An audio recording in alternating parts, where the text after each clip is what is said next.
الحمد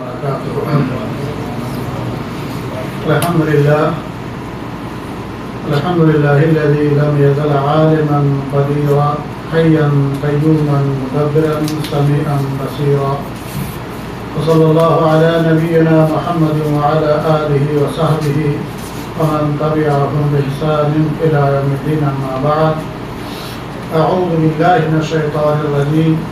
بسم الله الرحمن الرحيم.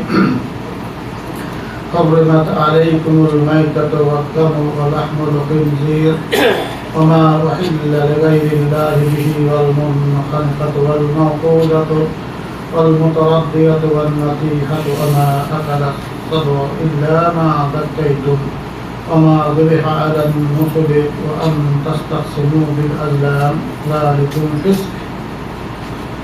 الآية. الحمد لله.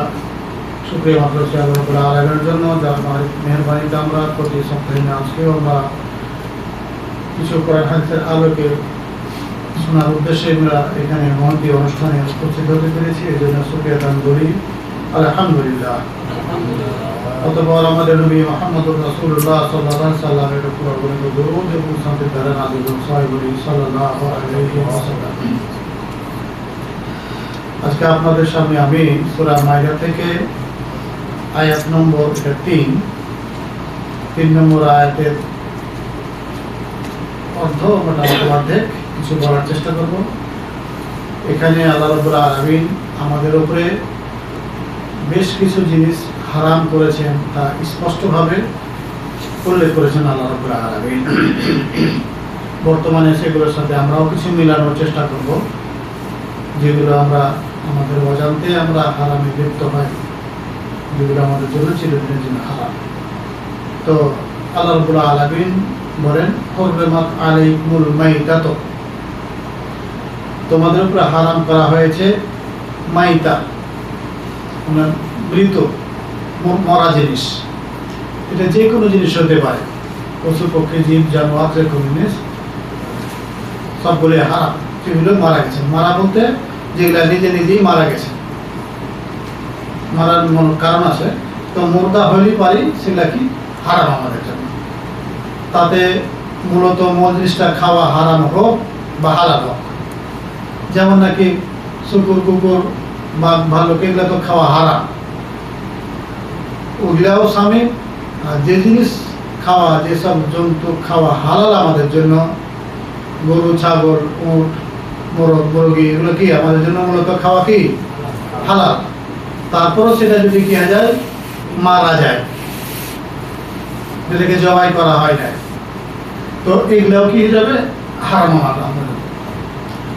মারা গেলে সেগুলো কি হারাম। একটা হলো কি যেটা মৃত জিনিস, আর বলা হয়েছে দাম, রক্ত। রক্ত এগুলো আমাদের জন্য হারাম। এই রক্ত বলতে এটা এখানে স্বাভাবিকভাবে আমভাবে বলা হয়েছে। অন্য আয়াতে আল্লাহ রাব্বুল আলামিন বলেছেন আদ-দামুল মাসফুহা, যে রক্ত প্রবাহিত হয়, প্রবাহিত রক্ত, এটা আমার জন্য কি হারাম। একইভাবে যে সমস্ত জন্তুর গোস্ত খাওয়া হারাম, ওগুলো তো রক্ত হারাম হবে, সবই হারাম হবে, পেশাব পায়খানা রক্ত মাংস সবই হারাম। যে সমস্ত জীব জন্তু খাওয়া আমাদের জন্য বৈধ, ওগুলোর প্রবাহিত রক্ত কি হারাম। কিন্তু এই আয়াতে কিন্তু আমভাবে রক্ত হারাম বলা হয়েছে, অন্য আয়াতে স্পষ্ট করে বলে দেওয়া হয়েছে প্রবাহিত। প্রবাহিত বলতে কি, এখন জবাই করার সময়তে যেগুলো কি হয়, যে রক্ত বাইরে, ওটা আমার আপনার জন্য খাওয়া কি হারাম। আর যে সমস্ত রক্ত বাইর হয় না, গোস্তের মধ্যে থেকে যায়, ওইটা কি এই হারামের মধ্যে পড়বে না। আমাদের দিকে তো অনেক সময় করে করে আর কি, গরুকে জবাই করে বা ছাগল জবাই করে রক্তটা যত পারে কি করা, চেপে রাখে, যে গোস্তটাকে আবার ছিটিয়ে দেন, রক্ত গোস্তটা দেখতে কি হয় তাজা, খুব ভালো। এগুলো তারা খারাপ কাজ করে। তারপরও গোস্ত যখন আমরা ধুইয়া খাবো, তখন ওগুলো সাধারণত কি হয়ে যায়, চলে যায়। ও অন্যায় করলো, সে অন্যায়, কিন্তু আমার আপনার জন্য সেটা কি খাওয়া। আপনি জানছেন, আমি জানছি যে ও অনেক রক্ত যেগুলো পড়েছে, ওগুলো দিয়ে দিয়ে গোস্তটাকে তাজা বা লাল দেখাবে, খুব ভালো লাগবে দেখতে, ওটা তার জন্য সে অন্যায় করলো, যেটা করা উচিত না। কিন্তু আমি আপনি যখন বাসায় নিয়ে যা খাবো তখন তো দই দই খেতে হবে, সেটা রক্ত চলে যায়। যে রক্ত ধোয়ার পরে যাবে না, হাড়ের মধ্যে হাড়ের মগজ থাকে, অনেক মগজের মধ্যে মুরগির হাড়ের মধ্যে কিছুর মধ্যে কি থাকে, রক্ত থাকে, মাছের মধ্যে অনেক সময় থেকে যায়, মাছ যদি ধরে উমালে বাইরে থাকবে, তো প্রবাহিত রক্তটা শুধু আমার আপনার জন্য কি হারাম। এর ব্যতিক্রম হাদিসে এসে সহিহ হাদিস, আল্লাহ নবী সাল্লাল্লাহু আলাইহি সাল্লাম বলেছেন এই মৃত্যু এবং রক্তের ক্ষেত্রে বলেছে ওয়াহিল্লা লানা মাইতাতান ওয়া দামান, আমার আপনার জন্য দুইটা মৃত জিনিস হালাল করা হয়েছে, আর অদ্দামান, আর দুই ধরনের রক্ত। তো দুই ধরনের মৃত্যু, আগে তো মাইতা তো যে কোনো মুর্দা বলা হয়েছে, এই হাদিসে স্পষ্ট করে একটু খাস করা হয়েছে কি ওহিল্লা লানা মাইতাতান, আমাদের জন্য দুই মৃত্যুকে হালাল করা হয়েছে, সেটা কি আসসামাকু ওয়াল জারাদ, মাছ এবং ফড়িং। যে ফড়িং দেখেন না, ফড়িং এগুলা মাছ যেভাবে মারা যাক না কেন খাইতে পারলে সেটা কি হালাল, অথচ মারা গেছে, আমরা তো জবাই করিনি। তো আল্লাহ নবী সাল্লাল্লাহু আলাইহি ওয়াসাল্লাম বলছেন যে মাছ মরা হইলো সেটা কি আমার আপনার জন্য কি হারাম, কিন্তু মুর্দা। আর আরেকটা কি জারাদ, মানে কি ফড়িং। আমাদের দেশে যখন একটু হাদিসে পড়তাম তখন ভাবতাম যে ফড়িং খাওয়া জিনিস না, কিন্তু আমাদের দেশে ফড়িং কি বড় ফড়িং আছে কি, ফড়িং হিসেবে খাওয়া যাবে, কিন্তু এই 100 গ্রাম করতে কত ফড়িং লাগবে, ঠিক আছে। তো যাই হোক, এখানে বলা হয়েছে ফড়িং, যেটাকে আমরা ফড়িং বলি। ফড়িং মারা গেলে খাওয়া জিনিসে খাই, কিন্তু দেখেছেন কত বড় ফড়িং হয়, ভাজি করে খান, ঝাই ঝোল করে খান, এই ফড়িংতে মারা যায়, সেটাও কি। তো ফড়িং তরকারি খাওয়ার মতোই দেশে দেখবেন যে ফড়িংয়ের ফসল পানি সবই খেয়ে ফেলে। বছর 4-5 আগে মনে হয় যে আমার মেয়ে বড় মেয়েকে আনতে গেছে বাসুরিতে, তো অনেকই তার মনে করছি যে চুড়োই পাখি এত দল দল দল দল গেলে যাচ্ছে, খেয়াল আছে না, পঙ্গপাল আর কি। তো এমন করছে চুড়োই পাখি এত বড় বড়। তো এগুলো অনেক সময় কি হয়, সৌদি আরবে কিন্তু এটা ব্যাপকভাবে থাকে, অনেক সময় আবহাওয়ার কারণে মারা যায়।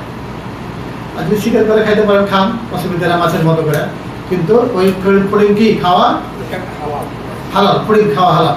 এখন যার দেশে কিছু ছোট হতে পারে, যেহেতু আমাদের দেশের ফড়িং দ্বারা কি মোটামুটি গঠন প্রণালী একই, কিন্তু কি ছোট, এগুলা খেলে খাইতে পারেন, তো প্রচলন নাই। এমন করবেন না যে আপনি ফড়িং ধরে খাইয়া চালু করবেন, হালাল পেঁয়া দিয়ে ফেতনা তৈরি করবেন।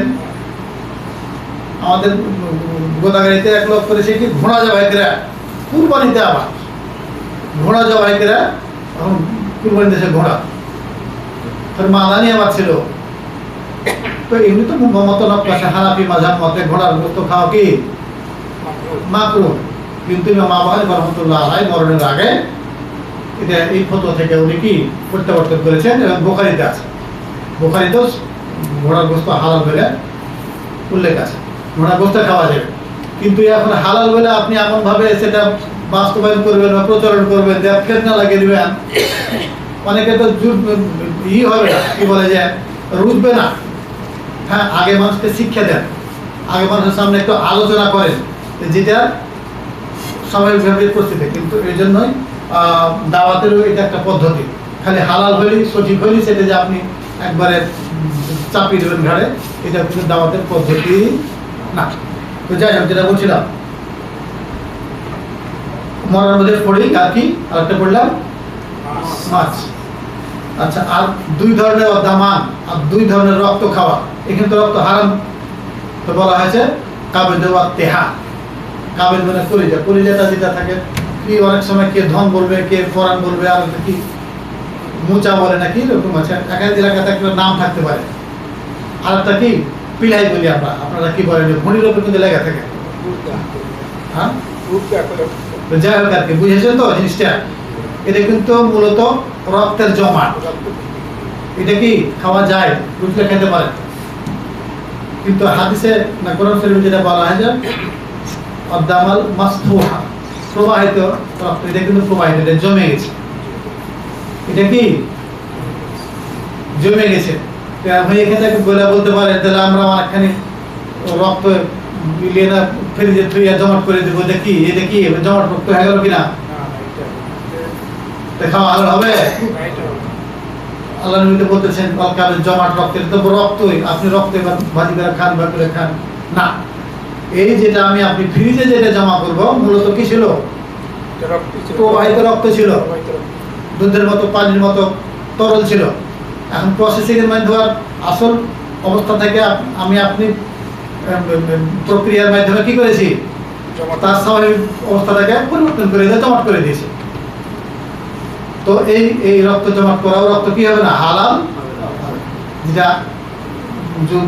প্রক্রিয়াতে যেটা জমাট হয়ে আছে কাবের আর তেহাল বলি, পরাণ বলি, যাই বলি, এগুলো রক্তের সমন্বয় এগুলো আছে, এগুলা খাওয়া না হালাল।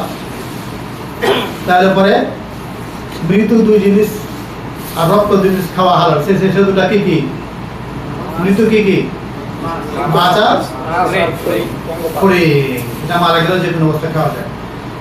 অথবা যদি খেতে পারেন খাওয়ার অসুবিধা নেই, কিন্তু হালাল আপনার জন্য।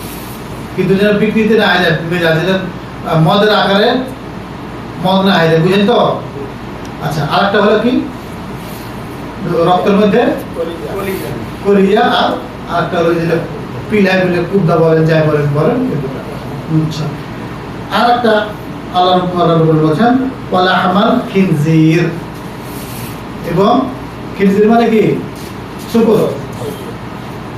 শুকুরের গোশত দেখি স্পষ্টভাবে আল্লাহ বলতেছেন হারাম। এটার কারণ কিন্তু তখনকার সময়ে সাহাবারা তাবিরা তাবিতে করে ব্যাখ্যা করেন না। কোরআন শরীফে স্পষ্ট শব্দ এসেছে কি? খিনজির। কোরআন শরীফের শব্দ এসেছে কি এখানে? খিনজির, মানে শুকুরের গোশত।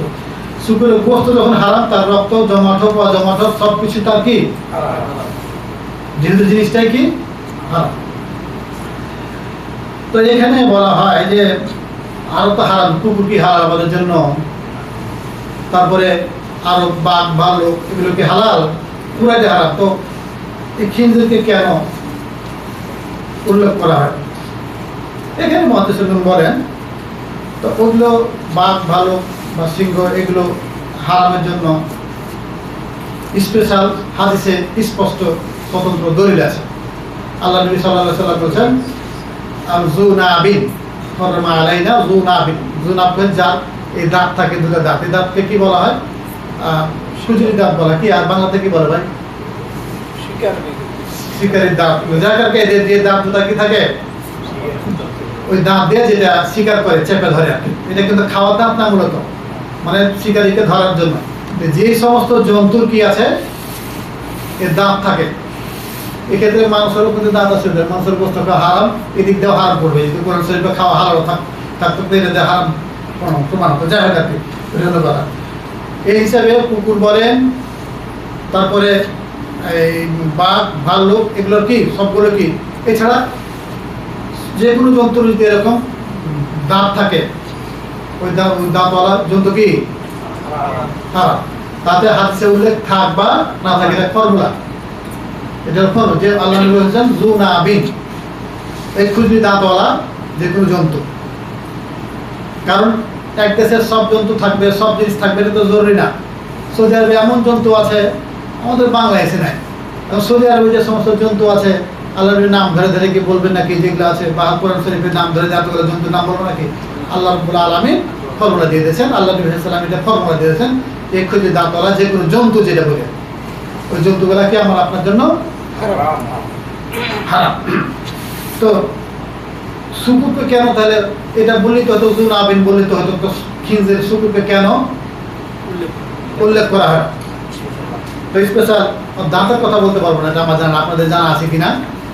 তো এটা হলো কি যে আগে থেকেই যেমন জাহেলিয়াতুল ইসলাম আসার আগে থেকে শুকুর খাওয়ার প্রচলনটা খুব বেশি ছিল, এখনো যেমন আছে বিধর্মীদের। শুধু হিন্দুদের সাথে তারা ওইটা খায় তা না, অনেক অনেক ধর্মের লোকেরা কি খুব মূল্যবান। আমাদের রাম ছাগল বা খাসি যত আগ্রহ করে গোস্ত না খায়, ওই শুকুরের গোস্ত খাওয়া কি ছিল।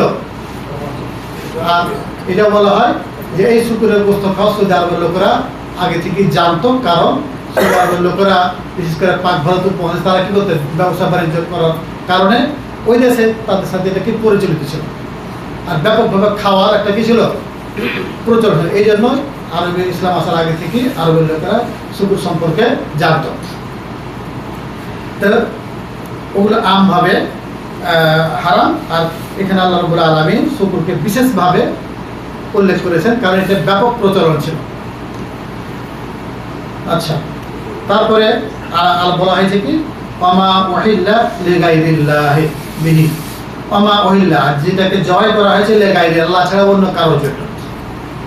যে জিনিস আল্লাহ ছাড়া অন্য কারোর জন্য কি করা হয়েছে, তার মানে অন্য উদ্দেশ্যে, আল্লাহ ছাড়া অন্য কারোর উদ্দেশ্যে কি জবাই করা হয়েছে, উৎসর্গ করা। উৎসর্গ এটা ইসলামী ভাষা না, তবে অর্থ দিতে বলতে পারা যায় সেটা কি জবাই করা, ইসলামী শব্দ জবাই করা। তো আল্লাহ ছাড়া অন্য কারোর উদ্দেশ্যে জবাই করে, তাতে হালাল জিনিস হোক হারাম জিনিস, হারাম জিনিস জবাই যে উদ্দেশ্যে জবাই করে, হারাম তো হারামই, তাই না?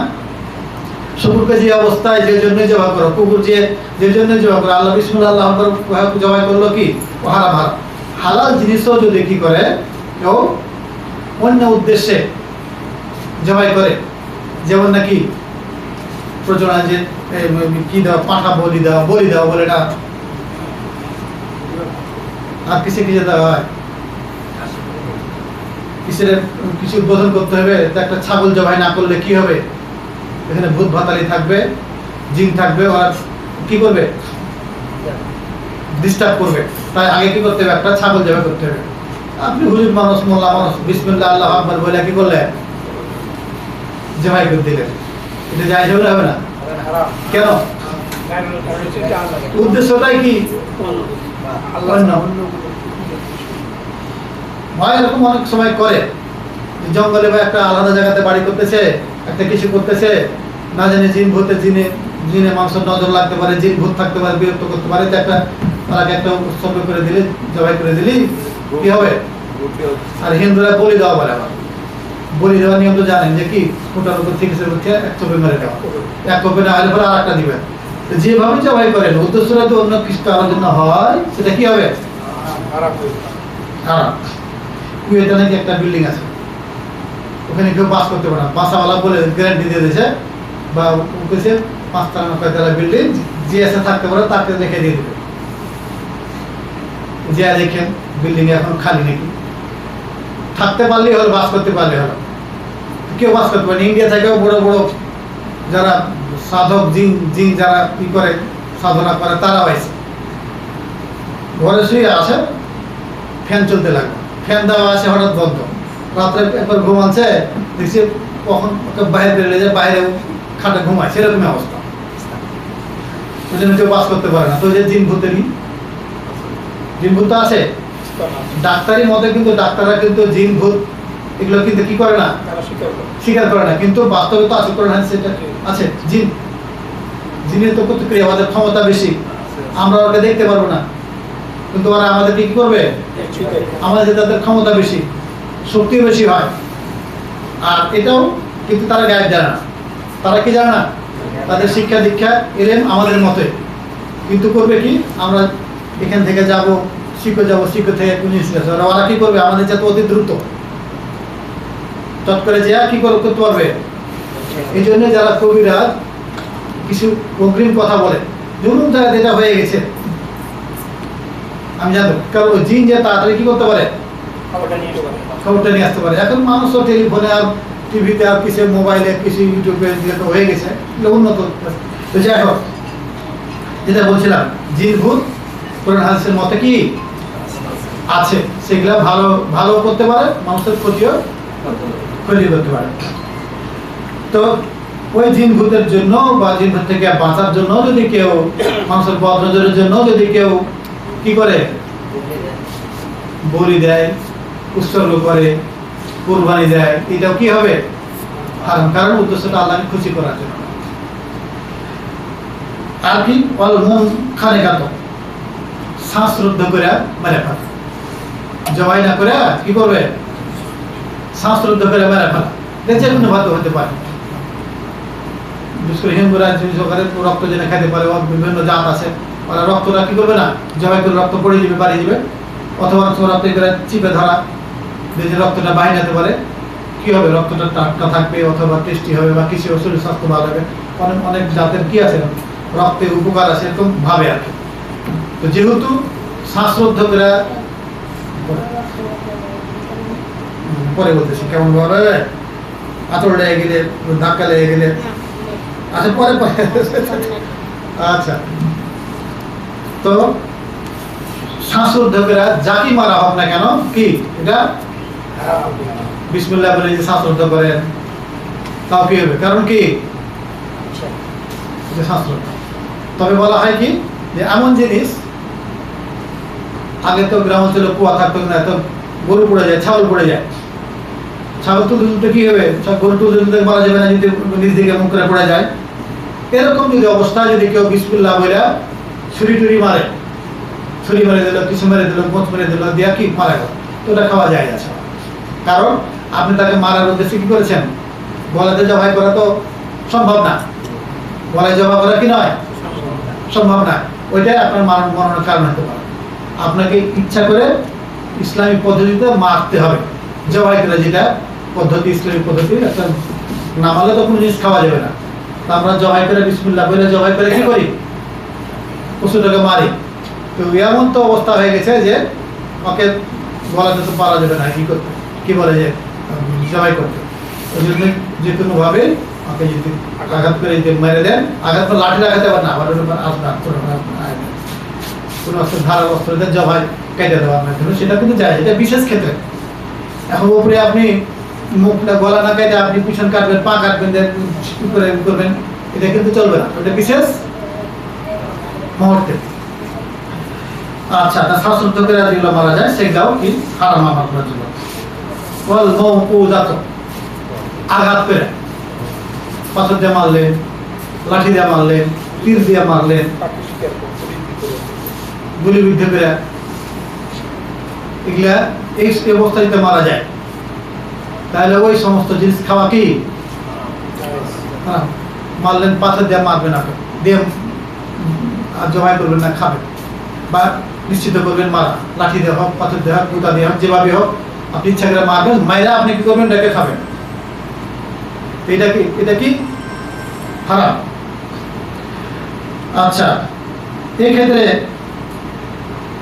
আল মাউকুযাত, আল মুতারাদ্দিয়াত, আরেকটা বলা হয়েছে আল মুতারাদ্দিয়াত, যদি কোনো ছাগল, গরু বা হালাল জিনিস যদি উপর থেকে পড়ে কি হয়ে যায়, আঘাতে মারা যায়, সেটাও খাওয়া। ওটা এক কথায় প্রথমে কিন্তু মুর্দার মধ্যেই পড়বে, সেটা মৃত্যুর মধ্যেই পড়বে, কিন্তু তারপরে আল্লাহ রাব্বুল আলামিন বিভিন্ন ঘটনা যেগুলো ঘটতে পারে এগুলো বিশেষভাবে উল্লেখ করে দেয়। তো আল মুতারাদ্দিয়াত, যেটা কি উপর থেকে পড়ে যায়, পড়ার কারণে কি হয়েছে, পাহাড় থেকে পড়ে যেতে, ছাগল চলে, গরু, অনেক কিছু হয়ে যেতে পারে। আমাদের ট্রাকে উঠিয়ে দিয়েছে, ট্রাকে তো এটা আমরা তো এখন আরো বাস্তব দেখতে পাই, ট্রাক থেকে পড়ে কি হয়ে গেল, মারা গেল, এটাও কি খাওয়া হারাম হবে, কারণ এটা পড়ে মারা। আর একটা কি ওয়ান্নাতি হাত, ওয়ান্নাতি হাত, আর যেটাকে কি করা হয়, নিশান করে মারা হয়, ওই তীর দিয়ে বেঁধে মারা হয়। আর একটা হারাম হলে কি মামা আকালা সাবহ, হিংস্র জন্তু তো যদি কোনো কিছু খাইয়া দেয়, ধরেছে আপনার ছাগল ধরে লেছে, বা একটা কোনো পাখি ধরে লেছে, হরিণ ধরে লেছে, বাঘে কিছু অংশ খাওয়া আছে, মারা গেছে, তাহলে এটা কি খাওয়া হারাম, কারণ এটা চতুষ্পদ হিংস্র জন্তুর কি আঘাতে খাওয়াতে মারা গেছে। কিন্তু যে এটা জীবিত থাকে, কুকুর হোক, তারপরে বাঘ, ভালুক, যাই হোক, হরিণ গেছে, আঘাত করেছে, খাই বলেছে, খানিকটা হয়তো কেমন হইতে পারে, কিন্তু জীবিত আছে, এবার আপনার জন্য কি হবে, এটা জবাই করে খেতে পারবেন। কিন্তু এটা চতুষ্পদ জন্তু বা হিংস্র জন্তু যদি এটা আঘাত করার কারণে বা খাওয়ার কারণে যদি মারা যায়, ওইটা কি হয়ে যাবে, বুঝাচ্ছি যে খাওয়ার কারণে। আর খাবে কে, পশুতে জঙ্গলে হিংস্র জন্তু, নিশ্চিত যে হিংস্র জন্তু, এটা হারাম। এমনি মুদ্রার মধ্যে তো সব বেলায় পড়বে, তারপরও যেহেতু এটা বিশেষভাবে বোঝা যাচ্ছে যে হিংস্র জন্তুর আক্রমণ। এই ক্ষেত্রে একটা স্বতন্ত্র ভাবে কি অনেক সময় চিল দেখবেন, চিল বা পাখিরা কিন্তু শিকারী হয়। অনেক সময় কুকুরও কিন্তু কি থাকে, শিকারী হয়। তো এখন যারা যে সময় চিল বড় বড় পাখিও থাকে দেখেছেন, আমি আর বড় এত বড় পাখি দেখেছি। তো বাজ পাখি হ্যাঁ, বাজ পাখি পশু মানে এখন বাজ পাখি অনেক করে শিকার করে, বাজ পাখি শিকারের জন্য কি করে পারে। তো ওকে ছেড়ে দিয়েছেন যে একটা ধরে নেয় বড় একটা ঘুঘু আকাশে উঠছে বা কিছু বক টক এগুলা ধরে নেয়, কিন্তু আবার নিয়ে আসবে।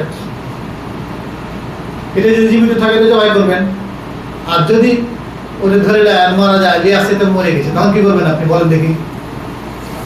হ্যাঁ, খাওয়া যাবে?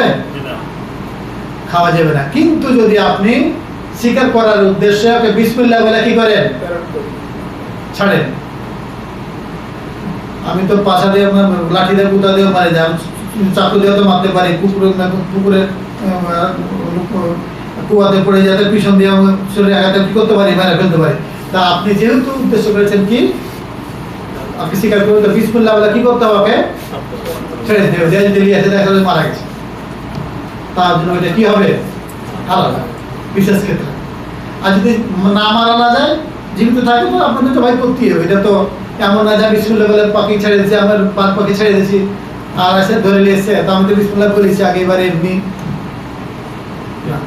জীবিত থাকলে আপনাকে। কিন্তু এটা খাওয়া আলাদা, কারণ শিকারি অনেক সময় দেখা যায় কুকুর থাকে শিকারি, এবার আমাদের চাইতে বেশি জন্তু ধরলে তো আসবে। এমন হতে পারে যে ঘুঘু অনেক কিছু সময় খরগোশের গোস খাওয়া হালাল না আরাম, খরগোশ ধরলে চলে আসলো। আর যদি ছাড়ে তাকে বিসমিল্লাহ বলে, তাহলে কি আলোর সঙ্গে দেখে মারা গেছে তাও খাওয়া যায়, কারণ আপনি বিসমিল্লাহ বলে কি করেছেন, আচ্ছা জীবিত থাকে, জীবিত বিশেষভাবে আপনার হতে। তো যাই হোক, এইভাবে কিন্তু হিংস্র জন্তুর শিকারি যদি হয় আর তাকে শিকারের উদ্দেশ্যে যদি বিসমিল্লাহ বলে ছাড়া হয়, আর যদি তার কারণে মারাও যায়, তাকে খাওয়া কি হবে, হালাল, কারণ আপনি বিসমিল্লাহ ছেড়েছেন। এখন দেখা গেল কি যে আপনি ছেড়েছেন আপনার বাজ পাখি, আর দেখেছে আরো বাজ পাখি একটা ঘুঘুকে ছিঁড়ে খাইছে, মারা গেছে। তাই আপনার বাজ পাখি তো করেছে, কোনটাতে খাইছে, কার আঘাতে মারা গেছে, যখন নিশ্চিত না তখন ওটা খাওয়া খেয়ে যাবে। কুকুর আপনি শিকারি ছেড়েছেন বিসমিল্লাহ বলে, আর একটা কুকুরে দেখা যায় যে হরিণটাকে মারা গেছে, এবার কি করবে? এখন আপনার শিকারি কুকুরের কারণে সে মারা গেল না, ওই ইয়ার আঘাতে বেশি মারা গেল, নিশ্চিত না, এটা কি হবে, হারাম হবে। এমন কি বলা হয় যে আপনি ছাগল জবাই করেছেন, কুরবানির দিন জবাই করে রেখেছেন, আর একটাও বিধর্মী বা বিসমিল্লাহ বলে জবাই করে না, খারাপ কোনো থাকে না সবাই বিসমিল্লাহ জবাই করবে না, হিংসা, কিন্তু কুরবানি আবার দিবে, থাকে না বাংলাদেশের লোক আছে না, বাংলাদেশে এমনও পাওয়া গেছে মানুষ প্রধানমন্ত্রী হাসিনাকে একটা গরু দান করবে, ওই দান তালি কোন ম্যাজিস্ট্রেট খাতা কলম দেখে বুঝিয়ে দেয়, ও নিজে জবাই করেছে, কুরবানি দিয়েছে। আবার বাটপাড়িরা টাকা দিয়ে কিনে নিয়ে টাকা দিবে না, জবাই করেছে, আবার দিবে কি আলার রাস্তা কি দিবে, করছে কি ফাঁকি দিয়া, টাকা দেয় না। তো যাই হোক আলার কথা, তো যেটা বলছিলাম যে ওইভাবে যদি কি করা হয়, সন্দেহ থাকে, একজন আপনি বিসমিল্লাহ জবাই করেছেন, খাল খেলা খেলার আগে আরেকজন এমন জানে যে ও বিসমিল্লাহ বলে না, এমন কোন তরিকা বিসমিল্লাহ বলে, ও আল্লাহর সাথে ফারাফিল লেগে গেছে, ও নিজেই আল্লাহর স্থানে, ও তো নিজে মারলে তার খাওয়া হালাল মনে করে। দুই, এখন কোনটা আপনার ছাগল ও একটা কাঠ ছাগল যদি নিশ্চিত না হইতে পারেন, তাহলে কি মন পেয়েছে, দেখছেন যে ওই বেটাও জবাই করেছে, আপনার টুকরা আছে, ওর টুকরা আছে, এবার খাওয়া কে দিবে এটা, যদি আপনি চিনতে না পারেন কোনটা আমার ছাগল। এটা বিশেষ ক্ষেত্রে হয়, এটা না হওয়া বাস্তবে হওয়াটা খুব কঠিন। এই কথা আল্লাহ রাব্বুল আলামিন বলার পরে বলতেছেন যে মৃত্যু, তারপরে যেগুলো আল্লাহ ছাড়া অন্য কিছু হয়, উপর থেকে পড়ে মারা হোক, শ্বাসরুদ্ধ করে মারা হোক, যে করে মারা হোক, এগুলো মারা হোক, সব কিছুতেই এগুলা মুর্দা, এগুলা খাওয়া হারাম। তবে বলা হয় ইল্লা মা দাক্কাইতুম, কিন্তু যদি তোমরা এগুলা কি করতে পারো, জবাই করতে পারো, যা শরীয়ত ভাবে বিসমিল্লাহ আল্লাহু আকবার বলে কি করা হয়। কিন্তু যেগুলো হারাম জীবজন্তু সেগুলো সবসময় হারাম। হালাল গরু পাথর মেরা কি হয়েছে, মারা গেছে, ওটা তো হারাম হলো। কিন্তু যদি জীবিত থাকে, জীবিত হলে কি করবেন, আপনি জবাই করবেন। আপনার তীর মেরেছেন, আঘাত করেছেন, বা ছাদ থেকে পড়ে গেছে ছাগল, পাহাড় থেকে পড়ে গেছে, ট্রাক থেকে গরুটা পড়ে গেছে, তো জীবিত আছে, আপনি একটু এবার জবাই করবেন। এটা সবই কি হালাল। এক কথায় হালাল জিনিস আপনি যদি জবাই করেন এটা কি হবে, হালাল। আর হালাল হওয়ার জন্য কিছু কিছু দু একটা পয়েন্ট থাকলো, তাছাড়া সবই মুদ্রার মধ্যে পড়লো, সবই হালাল। আর একটা বলা হয়েছে কি অমাযবিহা আলা নসব, আর যে জায়গায় জবাই করা হয় নসব বলা হয়, যেখানে মূর্তি রাখা হয়, যে স্থানে। আগেকার সময় সেটাকে কি বলবে, মূর্তির ঘর, পূজার ঘর বলতে পারেন। আর এখনকার সময় মরা মানুষকে কেন্দ্র করে কি হয়, মাজার। মাজার কবর আছে, একজন মারা গেছে, ওলি কি ওলি না আল্লাহ মানে ওলির কবর বলে ওখানে একটা মাজার বানানো হয়েছে। মন্দির আগে থেকে আসে, মন্দিরে যদি জবাই করা হয় তাহলে পরে কি অমাযবিহা আলা নসব, মন্দিরে যদি জবাই করা হয় সেটা কি হবে, হারাম। এখন যাই হোক না কেন বিসমিল্লাহ বলি করেন, আর হরিণী জবাই করেন, ছাগল জবাই করেন, মন্দিরে জবাই করলে সেটা কি হবে, কেন বলেন তো দেখি। হ্যাঁ, গাইরুলার উদ্দেশ্য হয়ে গেল, কারণ এখানে জবাই করা অন্য কোনো স্বতন্ত্র কোনো কি নাই, উদ্দেশ্য নাই। উদ্দেশ্য কি, হয় মৃত্যু ব্যক্তিকে খুশি করা, মুখে বলুক বানাও, বিসমিল্লাহ বলে জবাই করলো, কোনো উপায় নাই, এটা হারাম। মানে এটা কি হারাম। এক্ষেত্রে তো মাজারগুলো আমাদের আছে, এই ধরনের নজর মানা, আর এটা কি কিসের মধ্যে পড়বে, শিরকের মধ্যে।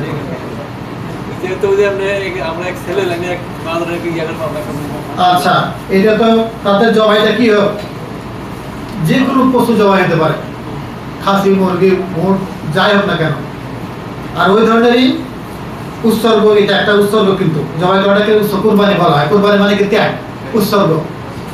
ওরকম মাজারে যদি অন্য কোনো জিনিস কি করেন, উৎসর্গ করেন, টাকা পয়সা, ধন ডলার, ডিম, চাউল ডাউলে দেয় না, এটাও কি একটা উৎসর্গ, এটা হলো কুরবানি। জবাই করাটা পশু শ্রদ্ধা খাস, আর উৎসর্গ বা ত্যাগ এটা কি সব জিনিসের সাথে।